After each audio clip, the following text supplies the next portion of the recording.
சற்று முன் கிடைக்கப்பெற்ற மிக மிக முக்கியமான செய்தி ஒன்று வெளியாகியிருக்கு. அமைச்சர் KN நேரு அவர்களின் கதை முடிந்ததா? அதாவது அமைச்சர் KN நேரு மீதான லஞ்ச ஊழல் விவகாரத்தில் நடவடிக்கை எடுக்க கோரி 3வது அறிக்கை தற்போது தமிழக காவல்துறை தலைவரிடம் சமர்ப்பிக்கப்பட்டிருக்கிற நிலையில் உறுதியான ஆதாரங்கள் கையில் இருந்தும் அமைச்சர் திரு KN நேரு மீது FIR பதிவு செய்ய தமிழக காவல்துறைக்கு உத்தரவிடாமல் இருப்பது திமுக ஆட்சியின் நிர்வாகம் எவ்வளவு சீரழிந்துள்ளது என்பதை வெளிப்படையாக காட்டுகிறது என தமிழக பாஜக முன்னாள் தலைவர் அண்ணாமலை விமர்சனம் செய்திருக்காரு. கடந்த ஆண்டு அக்டோபர் 27 அமலாக்கத்துறை KN நேருவின் சகோதரரின் நிறுவனத்தில் வங்கி மோசடி வழக்கு விசாரிக்கும் போது நகராட்சி நிர்வாகத்துறையில் நடைபெற்றதாக கூறப்படும் பணி நியமன ஊழல் தொடர்பான ஆவணங்கள் கைப்பற்றப்பட்டதாக சொல்லப்படுகிறது.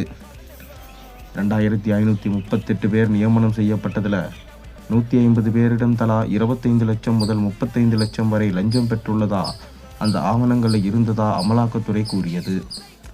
இதன் மூலம் 888 கோடி வரை லஞ்சம் வசூலிக்கப்பட்டதா முதல் குற்றச்சாட்டு எழுந்தது. அந்த குற்றச்சாட்டை அமைச்சர் KN நேரு மறுத்த நிலையில் தற்போது அமலாக்கத்துறை மீண்டும் கடிதம் அனுப்பியிருக்கு.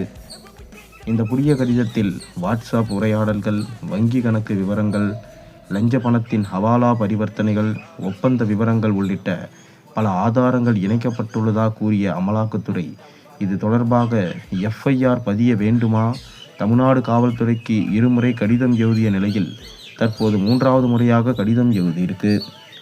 இந்நிலையில் லஞ்ச ஊழல் விவகாரத்தில் நடவடிக்கை எடுக்க கோரி 3வது அறிக்கை தற்போது தமிழக காவல் தலைவரிடம் சமர்ப்பிக்கப்பட்டிருக்க நிலையில் இன்னும் நடவடிக்கை எடுக்காதது ஏன் என அண்ணாமலை கேள்வி எழுப்பியிருக்காரு.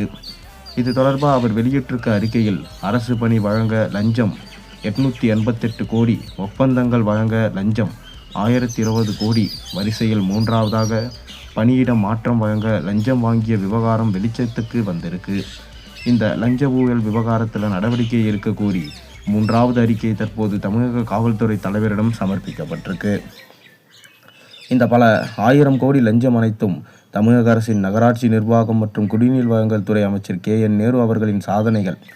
அமலாக்கத்துறை சமர்ப்பித்திருக்க விரிவான அறிக்கையில் புகைப்படங்கள், வாட்ஸ்அப் உரையாடல்கள், டிஜிட்டல் சாதனங்கள் இருந்து மீட்கப்பட்ட ஆவணங்கள் என திமுக ஆட்சியில் அரசு அதிகாரிகள் பணியிட மாற்றம் மற்றும் பணி நியமனம் அதற்காக 365 கோடி லஞ்சம் வசூலிக்கப்பட்டதா விரிவான ஆவணங்கள் அடங்கியிருக்கு. ஒரு பெரிய ஊழல் வலையமைப்பு இதில் வெளிச்சத்துக்கு வந்துள்ளது. பணி வழங்கவும் பணியிட மாற்றத்துக்கும் அரசு அதிகாரிகள் 7 லட்சம் முதல் 1 கோடி வரை லஞ்சம் கொடுத்ததா சொல்லப்படுகிறது. தமிழக முதலமைச்சர் திரு MK ஸ்டாலின் அவர்கள் கொடுப்பதற்கு தற்போது 2 விளக்கங்கள் மட்டுமே இருக்கு. ஒன்று, அனைத்தையும் கண்டுகொள்ளாமல் இருப்பது, அல்லது அவருக்கும் அதில் உடந்தை இருப்பது. கண்டிப்பாக KN நேரு மீது FIR பதிவு செய்ய தமிழக காவல்துறைக்கு உத்தரவிடாமல் இருப்பது திமுக ஆட்சியின் நிர்வாகம் எவ்வளவு சீரழிந்துள்ளது என்பதை வெளிப்படையாக காட்டுகிறது என அண்ணாமலை கூறியிருக்கிறார்.